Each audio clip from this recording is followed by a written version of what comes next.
Ran, just want to know, like, Akshar Patel being the vice captain. Normally, we see captains and vice captains are indispensable part of playing 11. Akshar's matchups against left-handers has been pretty good, if we look at the bilaterals. So, what was the logic of not having Akshar today and having Washington Sundar? If you could just give us a sense.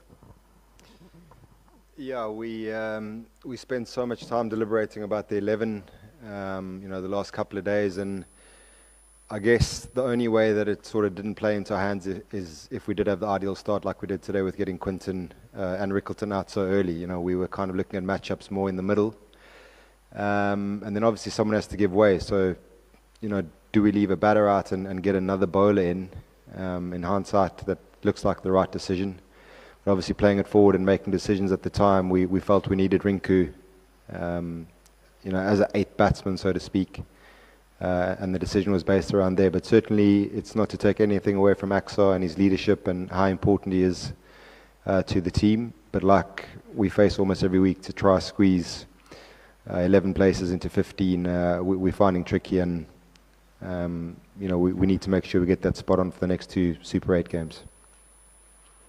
Ryan, quite a bruising loss this to India. Wasn't not many expected this. Where does it leave your team now going forward?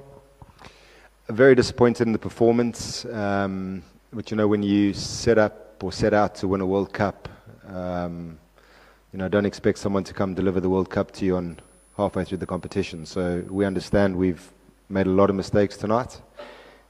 We understand you probably allowed one mess up in this phase of the competition, and we've messed up on a grand scale, and now the onus is on this group of guys to turn around and put in two solid performances against Zimbabwe and West Indies. Obviously, with the way the group goes, you need at least 4 points to get through now, and it's going to need two big performances and a big bounce back from everyone involved. Tendo, Washi plays for the local IPL franchisee, and he was not a regular for his team. Actually, he did not even play he played only 1/3 of the IPL games for Gujarat Titans. In that context, how do you analyze the Washington selection, or you won't consider IPL performance or as any reckoner? I don't think that's necessarily relevant. You got to look up the makeup of his IPL team.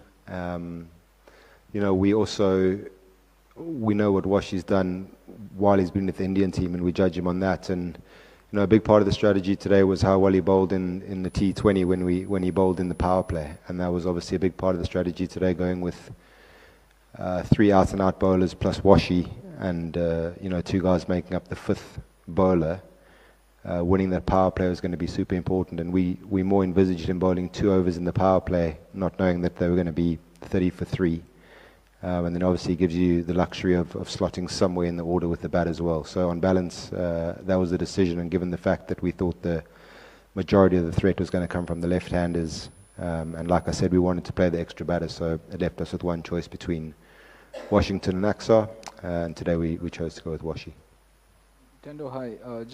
When this team was being put to defend the World Cup, there's obviously a lot of emphasis on left-handers, a lot of emphasis on left-handers up top.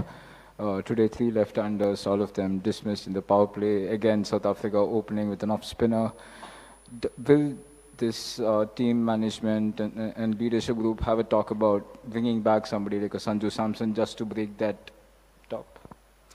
Yeah, of course we have. And look, in the 5 outings we've had now, 4 teams have opened with part-time off-spin, and it's got a wicket every time, apart from the USA game where we lost Abbey without score in any case. So, to start every innings 0 for 1, I think it's literally been 0 or a couple of runs for 1 every time, is obviously putting pressure on the link players. Tilak and Sky, their role is to link up with the guys at the back end, and it hasn't gone that way. And look, there's a lot of inexperience in the team, and you want a settled team. These guys have done it all before. They're all fantastic players. So, do you stick or twist? Do you stick with the guys who we feel have performed really well over the last 18 months and who are maybe shy of a few runs now? Or do we twist and bring Sanju, who's also a fantastic player and obviously helps with the tactically with having a right-hander at the top of the order, and I'm sure that'll be a talking point over the next few days going into these two very important games. Ryan, we didn't get to see much of Abhishek in the first 4 games, first 3 matches that he batted, but he did bat today, and it looked like he was desperate for just the hacking at the ball, and there seems to be an obvious problem there, and with Rinku, who's also not doing much down the order. So how much of a concern is that you don't have too many backup batting options, specialist batting options in the side? It is a concern. The bulk of the runs are coming from the... Surya's been obviously very good, and obviously Shivan's been very good. And like I say, you've got 4 quality players there who haven't delivered so far in this, or up to this point in the competition. I certainly won't make excuses for Abby or Tilak. They don't need excuses made for them. But I think Abby's preparation coming into the World Cup with the food poisoning that he had at one stage has obviously hampered his progress in terms of where we want him to be at this phase. You want him to be up and running and sort of confident in his swing and confident in his game plan. And, when you score 3 zeros, that is going to start weighing on you. I saw some really good signs on Friday night in the net. I think I mentioned it in the presser then. But he looks a little bit short, and, our job as the coaching staff is to pull that right. We've got 4 days to do that. Rinku, I think that number 7, 8 position has become incredibly tough in T20 cricket. You look where he walked in against Namibia, he's had to turn down the single 3 or 4 times. So yes, it looks like he scored 2 of 8 balls, whatever. And then he comes in a pretty hopeless situation again tonight, and he's opted to go for the boundary and try to get us as close as we can. And on a wicket that holds a little bit, that can happen. So he hasn't had the best opportunities, but that is the nature of the position as well. And we're at the phase now where it's only performances that are going to talk. There's no point talking about rhythm in nets or how guys are feeling or what they're not feeling. It's time to pull our sleeves up and get performances out of all the players. And like I just said there, that's the challenge for the staff along with the players now, to regroup and put in a big effort leading up to the next game against Zimbabwe. Ryan, just an extension of this Akshar and the Washington thing. How difficult is it to leave out a vice captain? You left out Shubman Gill. Obviously, you took a hard call here. You're telling your vice captains you're not good enough tactically or technically to play in big games, especially when Akshar has done well against this team in a World Cup final, batting at number 5, and telling him that Washington Sundar, who has not been established as a T20 batter, can do a better job at 5. How big a call was that? I don't think it's as straightforward as that. Like I alluded to earlier, in our analysis, we thought the biggest threat was going to come from Quinton and Ryan Rickleton and David Miller. And when you can only choose one of the two, we thought someone who can bowl in the power play, like I mentioned. Aksa obviously occasionally bowls in the power play, but we feel we've got Washi to a point where he's found a way of being effective in the power play. And he obviously didn't bowl in the power play tonight, so it looks like we've purely gone on who's going to bowl through the middle, in which case you would choose Aksa. But the strategy was around that. And I think in a tournament like this, you want or you expect all players to understand that with the best intentions, we're trying to pick the best 11 to win the game. And I hope Aksa takes in the same spirit as well.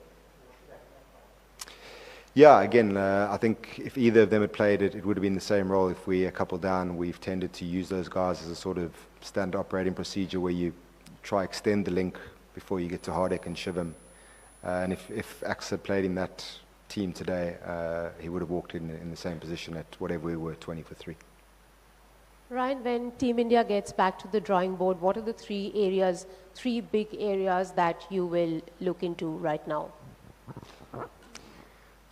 Why does it have to be 3?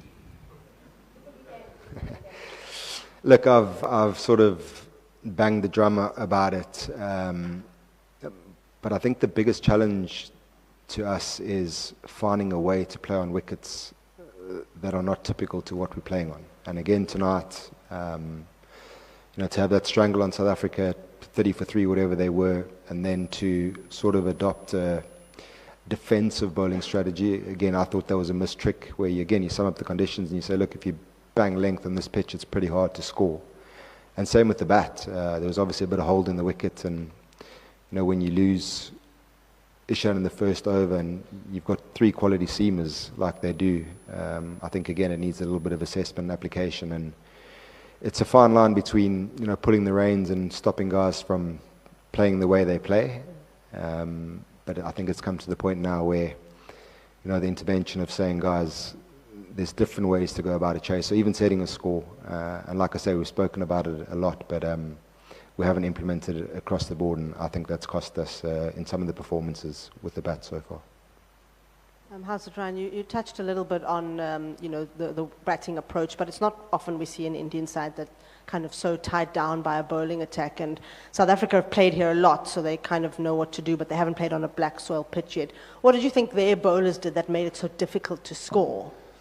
Yeah, I think they just held length really well. Certainly not to single anyone out, but the first boundary we conceded was to Rickleton, was banged into the pitch at his right shoulder, and that looked like an easy scoring shot, and the second boundary was a full toss, and in between there wasn't much, which was an indication that if you held the pitch, we felt it was a little bit skiddy and a little bit stoppy, a little bit too paced for the seamers, and I thought South Africa did that very well. Obviously, Lungi's the point of difference there with the slower balls really full. Again, we've spent so much time this week on sort of planning for that, and credit to him, despite all the planning and the game plans around that, he's certainly very deceptive and very difficult to execute against. But by and large, I thought the 3 seamers held their lengths really well, and didn't allow us to free our arms and didn't allow us any easy boundaries, and that was probably the difference today between the 2 teams. Yeah, right. India have had 2 bad top order collapses against USA and against South Africa today, and also you touched upon how India has been losing 1 wicket in the very first over in 3 games. So is it reaching a matter of concern now to the management with this wickets, losing a lot of wickets in the power play and at the early on itself? Look, it's certainly not panic stations, and the sort of blueprint or the recipe so far for being successful is not the right word, but by being consistent with the batting is that we have got out the blocks really quickly. And Abby's obviously a point of difference, and so is Ishan now that he's come into the team. So if those guys bat for 6 overs, the score is going to be 70 plus, and you can do that on really good wickets. So can we get them to temper the way they're playing and be a little bit smarter about their approach, or do we just let them go on the way they are, or do we bring in a right hand at the top as well and make a change somewhere in the middle?